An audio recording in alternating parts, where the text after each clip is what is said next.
Aujourd'hui, nous regardons la R36S. Ces derniers temps, j'ai passé beaucoup de temps à jouer et à penser à des PC portables haut de gamme, comme le ROG Ally, le Steam Deck ou le GPD Win Mini. Ce sont d'excellents produits et le Steam Deck a fait de cette catégorie un courant dominant. Mais qu'en est-il si vous souhaitez simplement jouer à des jeux rétro en déplacement sans vous ruiner? La R36S est probablement le meilleur choix pour une console entre 40 et 50 dollars américains avec une forme semblable à celui du Game Boy. Cette console est un clone d'un clone d'un clone d'un clone. Si vous voulez en savoir plus, Taki Udon a fait une excellente vidéo à ce sujet et le lien est dans la description ci-dessous. Qu'est-ce que le R36S? Pour simplifier, il s'agit d'un clone du RG353V d'Anbernic pour environ 20$ de moins. Vous pouvez l'acheter sur AliExpress, mais malheureusement il n'est pas expédié au Canada. J'ai eu la chance de connaître quelqu'un qui était aux États-Unis pour les vacances et qui a pu me le ramener. Il n'y a pas beaucoup de spécifications sur la page web du produit, donc je n'ai eu les détails que sur la boîte quand je l'ai reçu. L'anglais sur la boîte est hilarant. Il est aussi possible qu'il y ait plusieurs versions de la même console. Certains lecteurs ont reçu un protecteur d'écran dans la boîte, mais pas moi. Le processeur est le RK3326. Depuis 2021, de nombreuses consoles sont sorties avec ce processeur. Certains YouTubers se sont lassés de parler de tous ces clones. C'est très compréhensible. Mais pour moi, comme c'est ma première console avec ce processeur, je vais essayer de la juger équitablement et d'éviter mes préjugés. La carte graphique est une Mali G31. Vous avez 1 GB de mémoire. Vous avez deux cartes SD, une pour le système d'exploitation et une pour les ROM. Ah, les ROM. Il faut en parler. La console est livrée avec plus de 15 000 ROM sur la carte SD. Ne vous inquiétez pas, je suis sûr qu'ils ont payé pour obtenir toutes les licences d'utilisation nécessaires à l'utilisation de ces jeux sur cet appareil. Ce n'est pas la première fois que j'ai rencontré ce genre de situation. Le Retroid 2 ou 2 Plus avait une partition cachée sur laquelle on pouvait redémarrer pour accéder au ROM. Normalement, pour des raisons de sécurité, je mets ces cartes mémoire-là dans une bac de recyclage et je les oublie. Mais j'ai eu un problème avec la R36S. Le moule du plastique est inégal. Donc, ça m'a pris 2 jours pour réussir à sortir les cartes SD des consoles. Je voulais aussi avoir une expérience quand vous ouvrez la boîte, à quoi ça ressemble. Donc, c'était pas une mauvaise chose d'utiliser les ROM qui étaient installés sur la console. La batterie est de 3200 mAh et ils annoncent 6 heures d'autonomie. C'est aussi mon premier appareil qui vient avec le système d'exploitation ArcOS. Pour la batterie, j'ai décidé de faire un test.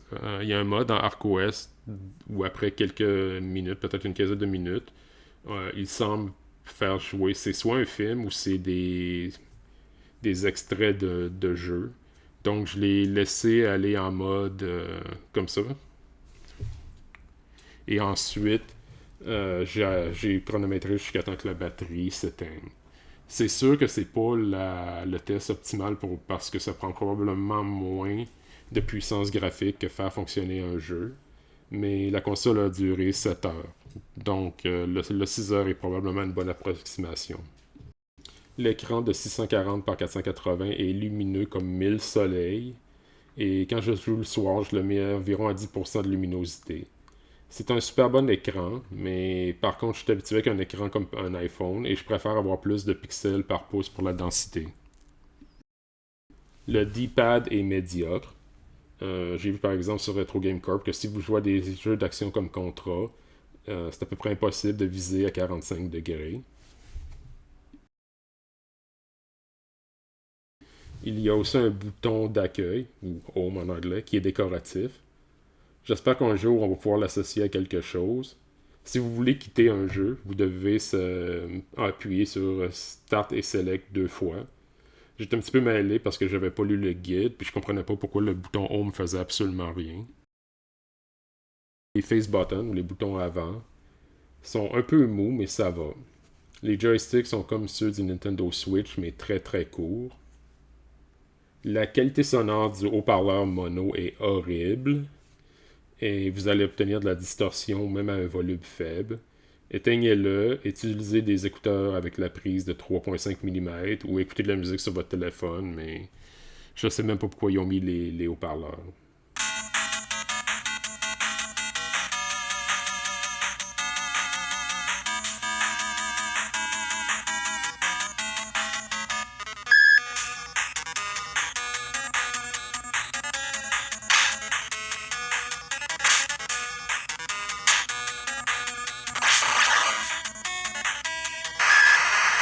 Si je vous donne l'impression de ne pas avoir aimé la console, en fait, c'est pas le cas. Mais à ce prix-là, il faut modérer ses attentes et savoir ce que vous allez acheter. Au niveau des performances, je dirais qu'il y a 2 niveaux. Jusqu'au PlayStation 1 et ensuite la PSP, la Dreamcast et la N64. Jusqu'à la PSX, tout se passe bien. J'ai commencé comme d'habitude avec Super Spike V-Ball. Ensuite, j'ai été à Yoshi Island. Donc, en général, vous ne devriez pas avoir de problème si vous jouez à des jeux jusqu'à PSX ou plus anciens. Pour la PSP, j'ai décidé de commencer avec Soul Calibur Broken Destiny, puis j'ai décidé de faire quelque chose de différent avec Crisis Core. Lorsque vous passez beaucoup de temps à utiliser l'émulation, on dirait que parfois on perd la perspective de la façon dont le jeu fonctionne sur le matériel d'origine. J'avais toujours ma PSP modèle 2001 et une copie de Crisis Core en UMD, donc je voulais voir à quoi ça allait ressembler si on les mettait un à côté de l'autre. Le bruit de l'UMD est toujours horrible. J'aurais probablement dû lancer le jeu à partir de la carte mémoire, mais je voulais une expérience authentique de 2007. L'écran de PSP semble aussi avec des couleurs qu'on appelle en anglais washout qui sont très très blêmes. Donc, par contre, c'est intéressant de voir les jeux marcher un à côté de l'autre. Pour le Dreamcast, j'ai commencé avec Crazy Taxi 2. Je me promenais en zigzag juste pour voir si le jeu était fluide et ça semble bien être le cas. J'ai ensuite essayé Dead or Alive 2. J'avais l'impression de jouer le jeu au ralenti, mais j'ai vu dans la vidéo de Taki que tu pouvais changer l'émulateur par défaut et ça fait une très grande différence. Pour le N64, Mario 64 était correct. Par contre, au niveau de GoldenEye, qui est un des jeux les plus durs à émuler pour N64, je n'étais pas capable de viser. C'est comme s'il y avait un délai, où si je faisais un petit mouvement court, ça faisait un mouvement comme 3 fois plus grand que le input que je venais de rentrer. Donc, c'est un petit peu frustrant pour les jeux plus demandants au N64. Pour le PSP, Crisis Core était correct. Je pense que je vais peut-être tester quelques jeux de plus de PSP, Dreamcast et N64 juste pour avoir une idée en profondeur. Par contre, mon conseil, ce serait de vérifier quel jeu qui est le plus important pour vous pour jouer et d'essayer de trouver une vidéo sur Internet. Donc, quelle est la conclusion pour cette vidéo? Si vous êtes à la recherche d'une première console d'émulation, avec un budget limité et que vous souhaitez avoir un format 4.3 comme un Game Boy, plutôt que celui d'un PSP comme la Retroid 3, la R36S est un bon choix. Vous n'allez pas vous ruiner en l'achetant. Elle est idéale pour jouer à des jeux 8 et 16 bits. Et c'est une console qu'on va dire vraiment pocketable, donc vous pouvez mettre dans une poche et la traîner avec vous. Dans mon cas, c'est mon cas d'utilisation. J'adore mon ROG Ally, mais je ne veux pas l'emporter partout avec moi, à part quand je voyage. Mais je laisse la R36S dans la poche de ma veste d'hiver, et quand je fais la navette entre le travail et la maison, ou que j'attends quelqu'un, je le sors. S'il est en sleep mode, je continue le jeu que j'avais commencé, et je le remets en mode de veille dès que j'ai fini. La PSX et les consoles plus anciennes marchent très bien dessus. Par contre, pour la PSP, N64 et Dreamcast, ça va dépendre des jeux auxquels vous voulez jouer. Je regarderai plus de vidéos pour essayer s'il y a un jeu qui est vraiment important pour vous.